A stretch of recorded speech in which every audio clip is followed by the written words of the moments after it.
ในขณะที่สถานการณ์ข่าวต่างประเทศนั้นเนี่ยก็น่าสนใจทีเดียวนะครับคุณผู้ชมครับเมื่อก่อนหน้านี้ประธานาธิบดีวลาดิเมียร์ปูตินผู้นำของรัสเซียนั้นได้ออกมาประณามชาติตะวันตกและก็สหรัฐอเมริกาว่ากำลังใช้ยูเครนทำสงครามตัวแทนสู้กับรัสเซียซึ่งสงครามที่เปิดฉากขึ้นนั้นเนี่ยครับก็ต้องบอกว่าตอนนี้ฝั่งของตะวันตกที่นี่นำโดยสหรัฐอเมริกาเยอรมนีฝรั่งเศสเองนั้นเนี่ยครับก็เริ่มที่จะหนุนให้ยูเครนสามารถใช้อาวุธของพวกเขาโจมตีเข้าไปในแผ่นดินของรัสเซียได้ท่ามกลางสถานการณ์ที่ตึงเครียดนะครับโดยเฉพาะบริเวณคาคีฟนั้นเนี่ยประธานาธิบดีเอ็มมานูเอลมาครงผู้นำของฝรั่งเศสนั้นเนี่ยนะครับก็เดินทางไปหารือกับทางด้านโอลาฟโชนายกรัฐมนตรีของเยอรมนีเมื่อปลายเดือนพฤษภาคมทั้งสองนั้นเนี่ยครับก็เห็นพ้องต้องกันสนับสนุนให้ยูเครนนั้นใช้อาวุธจากตะวันตกโจมตีเข้าไปเป้าหมายในดินแดนของรัสเซียหลังจากนั้นประธานาธิบดีโจไบเดนผู้นำของสหรัฐเองก็มีการดำเนินการอนุมัติให้ยูเครนใช้อาวุธของสหรัฐนั้นเนี่ยครับโจมตีในบริเวณชายแดนของรัสเซียได้แต่ว่าห้ามลึกเนี่ยเกิน200ไมล์นะครับและก็ห้ามโจมตีกรุงมอสโกรวมถึงทำเนียบเครมลินของทางด้านรัสเซียทีนี้เนี่ยครับเรื่องนี้เองปรากฏว่าทางด้านประธานาธิบดีวลาดิเมียร์ปูตินนั้นก็บอกว่าตอนนี้เนี่ยชาติตะวันตกนั้นกำลังก้าวล้ำเส้นแดงนะครับซึ่งเรื่องของการส่งอาวุธสนับสนุนยูเครนนั้นและเข้าไปดำเนินการเนี่ยโจมตีแผ่นดินของรัสเซียซึ่งโอกาสที่รัสเซียนั้นเนี่ยจะดำเนินการตอบโต้ก็เป็นความชอบธรรมปูตินเตือนด้วยว่าความเคลื่อนไหวของฝรั่งเศสและเยอรมนีนั้นเนี่ยครับมันอาจจะก่อให้เกิดสงครามที่ใหญ่ขึ้นสงครามที่ตามมานั่นก็คือสงครามโลกครั้งที่3นั่นเองครับนอกจากนี้แล้วทาง UN เองก็ออกมาเตือนนะคะเรื่องของความเสี่ยงของสงครามนิวเคลียร์เลขาธิการใหญ่แห่งสหประชาชาติค่ะอันโตนิโอ กูเตเรสเองได้เปิดเผยนะคะว่ามนุษยชาติเองกำลังอยู่บนคมหอกคมดาบโดยการพูดครั้งนี้นะคะพูดเอาไว้ที่ประชุมสมาคมควบคุมอาวุธประจำปีนี้เมื่อวันศุกร์ที่ผ่านมาความเสี่ยงที่ว่านั้นก็คืออาวุธนิวเคลียร์จะถูกใช้งานระดับที่สูงสุดอย่างที่ไม่เคยพบเห็นมาก่อนนับตั้งแต่เกิดสงครามเย็นค่ะเลขาธิการสหประชาชาติยังกล่าวอ้างด้วยค่ะว่ามันมีมากมายหลายประเทศเลยที่ณตอนนี้เขากำลังง่วนอยู่กับการแข่งขันทางอาวุธเชิงคุณภาพการใช้เทคโนโลยีต่างๆอย่างเช่นปัญญาประดิษฐ์หรือว่า AI นะคะในการที่เพิ่มความพร้อมการรับมือความเป็นไปได้ที่อาจจะเกิดความขัดแย้งขึ้นค่ะและความก้าวหน้าต่างๆเหล่านั้นเพิ่มอันตรายเป็นทวีคูณต่อการที่อาวุธนิวเคลียร์จะถูกใช้งานในขณะที่ข้อตกลงควบคุมอาวุธฉบับสุดท้ายที่ยังเหลืออยู่ระหว่างสหรัฐกับรัสเซียก็ใกล้จะหมดอายุลงแล้วในปี 2026 นี้ค่ะท่ามกลางความกังวลว่าการที่สหรัฐนะคะมอบแรงสนับสนุนกับยูเครนในการสู้รบกับรัสเซียอาจจะกระพือความขัดแย้งที่จะลุกลามบานปลายโดยเฉพาะอย่างยิ่งความขัดแย้งทางนิวเคลียร์นี่แหละค่ะทั้งนี้สหรัฐเองและสมาชิกนาโต้นะคะได้กล่าวหาว่ารัสเซียสำแดงสัญญานุภาพทางนิวเคลียร์แต่พวกผู้นำรัสเซียออกมาชี้ถึงความเคลื่อนไหวทางตะวันตกค่ะที่เข้ามาพัวพันในความขัดแย้งยูเครนมากขึ้นเรื่อยๆหรือจะเป็นชนวนสถานการณ์ที่ลุกลามไปค่ะครับในขณะที่ทางด้านเยนสโตเทนเบิร์กเลขาธิการนาโต้นั้นก็ล่าสุดครับมีการประกาศยกเลิกแผนการที่เสนอให้ชาติสมาชิกนาโต้32ประเทศนั้นให้การช่วยเหลือทางทหารแก่ยูเครนเป็นมูลค่ารวมกว่า100,000 ล้านยูโรตลอด5ปีข้างหน้า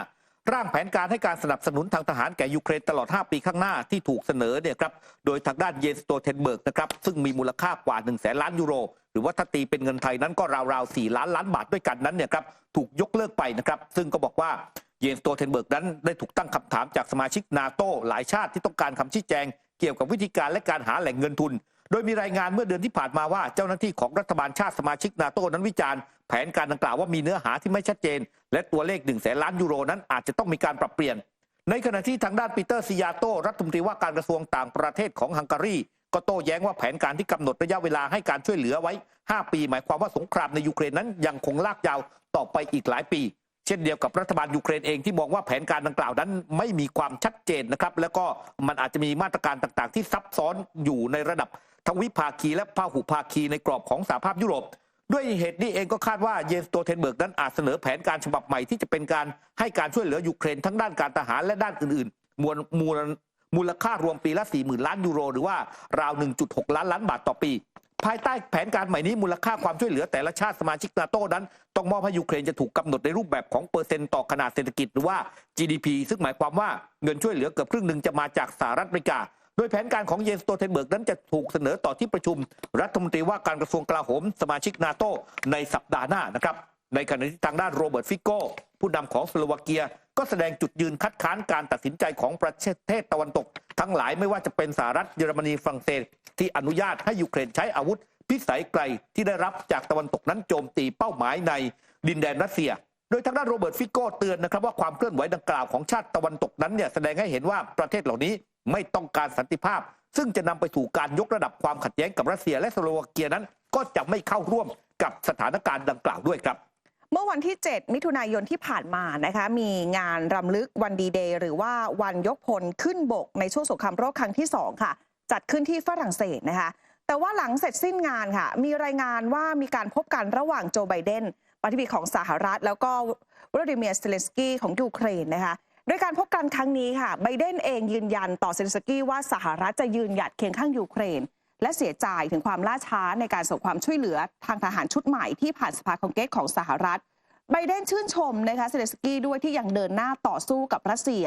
ในแบบน่าทึ่งมากๆเลยแล้วย้ำว่าสหรัฐสนับสนุนยูเครนต่อไปอย่างไม่เปลี่ยนแปลงด้วยนอกจากนี้แล้วค่ะกระทรวงกลาโหมสหรัฐยังได้เปิดเผยถึงการมอบแพ็กเกจความช่วยเหลือทางทหารชุดใหม่ให้กับยูเครนมูลค่าอยู่ที่$225 ล้านสหรัฐเพื่อตอบสนองต่อความต้องการของยูเครนในสนามรบอย่างเร่งด่วนที่สุดความช่วยเหลือทางทหารชุดใหม่นี้จะประกอบไปด้วยขีปนาวุธต่อต้านอากาศยานกระสุนนะคะสำหรับไฮมาสกระสุนสำหรับระบบยิงจรวดด้วยปืนใหญ่เคลื่อนที่ที่มีความคล่องตัวสูงและกระสุนปืนใหญ่155 มม. และ105 มม. ด้วยนะคะเอ็มมานูเอล มาครงประธานาธิบดีฝรั่งเศสเองได้ให้คำมั่นสัญญาต่อเซเลนสกี้เช่นเดียวกันค่ะว่าเขาเองจะสนับสนุนยูเครนในการต่อสู้กับรัสเซียในระยะยาวค่ะเซเลนสกี้ผู้นำยูเครนได้แสดงความหวังนะคะว่าอาจารย์อยากได้เห็นเครื่องบินรบที่ฝรั่งเศสจัดหาให้บินเหนือน่านฟ้ายูเครนโดยเร็วที่สุดหลังจากที่เมื่อไม่กี่วันที่ผ่านมามาครงประกาศว่าฝรั่งเศสจะส่งมิลาส 2005 เครื่องบินรบขับไล่สัญชาติฝรั่งเศสให้กับยูเครนค่ะก็เป็นที่ถกเถียงกันนะคะเรื่องที่ว่ายูเครนจะสามารถใช้อาวุธยุทโธปกรณ์ของชาติตะวันตกเข้ามาโจมตีในดินแดนของรัสเซียหรือไม่หลายชาติเนี่ยออกมาไฟเขียวแต่บางชาติก็อนุญาตภายใต้ข้อจำกัดอย่างเช่นสหรัฐก็พูดถึงเงื่อนไขว่ายูเครนใช้อาวุธเหล่านี้โจมตีเป้าหมายทางทหารรัสเซียในพื้นที่ใกล้ชายแดนนะคะที่แคว้นโบกลอสได้แต่ไม่อนุญาตให้ใช้โจมตีลึกเข้าไป